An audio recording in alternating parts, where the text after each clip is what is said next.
Everyone, Jinti লাইফষ্টাইলৰ নতুন ভিডিঅ'লৈ আপোনালোকক স্বাগতম জনাইছোঁ। আজি আপোনালোকলৈ লৈ আহিছোঁ কুন্দুলিৰ দুটা সহজ আৰু খুবেই টেষ্টি ৰেচিপি।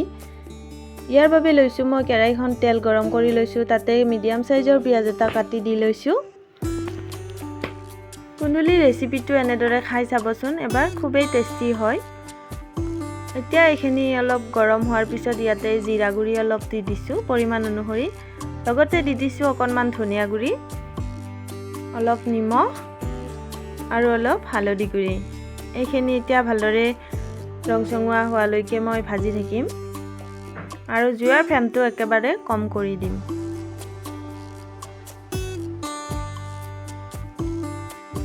এতিয়া ইয়াতে কাটি লোৱা বিলাহী এটা দি দিছোঁ। বিলাহীটো পেষ্ট বনাইও ল'ব পাৰি আৰু এনেদৰে কাটিও দিব পাৰি। এইটো যিমানে অলপ দেৰি ভজা হয় সিমানে ইয়াৰ সোৱাদটো বেছি হৈ যায়।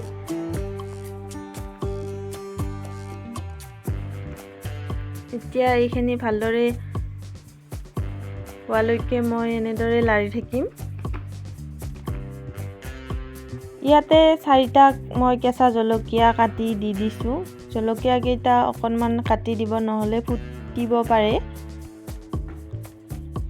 লগতে দি দিছোঁ সৰিয়হৰ পেষ্ট অলপ। সৰিয়হ দিলে ইয়াৰ সোৱাদটো বেছি হয়, লগতে কালাৰটো চেঞ্জ হয়। মই ইয়াতে 2 চামুচ সৰিয়হ লৈছোঁ, বগা সৰিয়হ।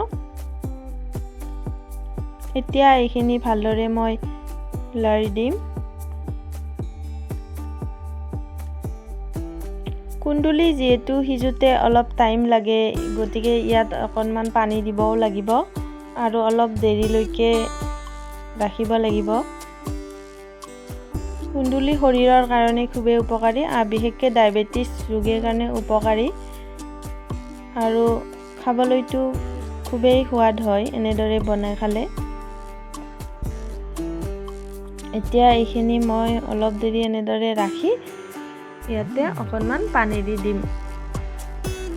পানীটো খুব কমকৈ দিব লাগে, নহ'লে ইয়াৰ টেষ্টটো নোহোৱা হৈ যায়।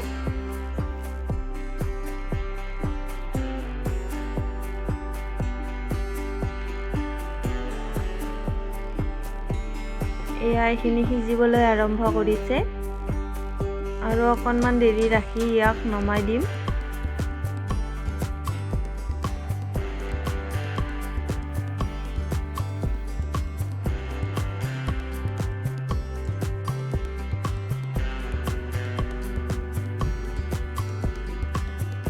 এইখিনি মই নমাই লৈছোঁ।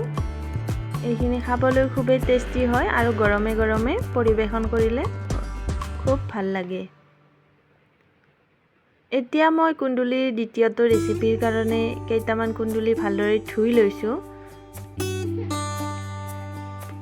আৰু এয়া কাটি লৈছোঁ মই। এইখিনি ভালদৰে কুটি লৈ এতিয়া মই কেৰাহীখন তেল অলপ গৰম হ'বলৈ দিলোঁ আৰু ইয়াত অকণমান টাইমৰ কাৰণে এইখিনি ভালদৰে ভাজি ল'ম। এইখিনি বেছি টাইম ভাজিব নালাগে, অলপ টাইম ভাজিলে হ'ল। ক্ষমা কৰিব, মোৰ কেমেৰাটো অলপমান উল্টা হৈ গ'ল, একো নাই, আপোনালোকে বুজি ল'ব। এতিয়া এইখিনিত মই একো দিয়া নাই, নিমখ হালধি একো ব্যৱহাৰ কৰা নাই, অকল ভাজিহে ল'ম। কুন্দুলিটো সকলোৱে আলুৰ লগত ভাজি খাই পাইছে, কিন্তু এনেদৰে চাটনি বনাই খাই পাইছেনে? এবাৰ এনেকৈ ট্ৰাই কৰি চাবচোন, নিশ্চয় ভাল পাব। এতিয়া এইখিনি অলপ ৰংচঙুৱা হৈছে, এইখিনি মই ভালদৰে তেলৰ পৰা এনেদৰে কাঢ়ি ল'ম প্লেট এখনত। আটাইখিনিকে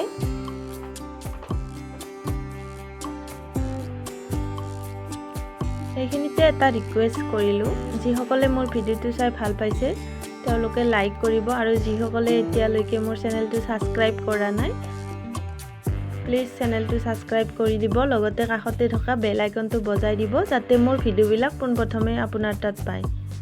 এতিয়া ইয়াতে মই জলকীয়া, ৰহুন আৰু পিঁয়াজ অকণমান দি লৈছোঁ। জলকীয়াটো নিজৰ ইচ্ছা অনুসৰি ল'ব পাৰে আৰু লগতে দি দিছোঁ ভিজাই ৰখা কেইটামান মচুৰ দাইল। মচুৰ দাইলৰ সলনি বুটৰ দাইলো ল'ব পাৰি। মোৰ তাত যিহেতু বুটৰ দালি নাই, সেইকাৰণে মই মচুৰ দাইলে লৈ লৈছোঁ। টেষ্টটো একেই হয় যি নললেও। সেইকাৰণে এইখিনি হৈ গ'ল। বেছি টাইম এইখিনি ভাজিব নালাগে।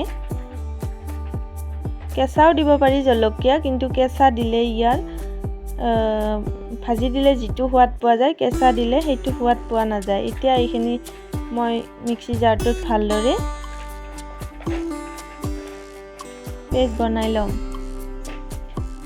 এইখিনি অলপ টাইম মই ৰাখি দিছিলোঁ ঠাণ্ডা হ'বলৈ। এতিয়া ঠাণ্ডা হৈছে। এইখিনি এতিয়া মই ধুনীয়াকৈ পেষ্ট বনাই ল'ম।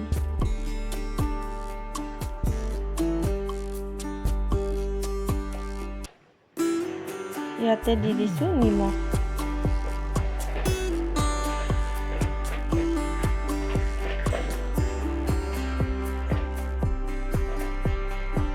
এয়া মই মিক্সি জাৰৰ পৰা এনেদৰে বাতিত নমাই লৈছোঁ। এতিয়া ইয়াতে মই দি ল'ম নেমুৰ ৰস।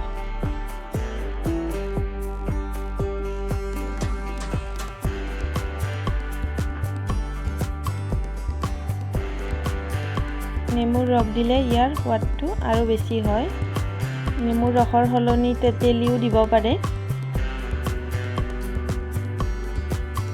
এতিয়া মোৰ এই চাটনিটো ৰেডি হৈ গ'ল।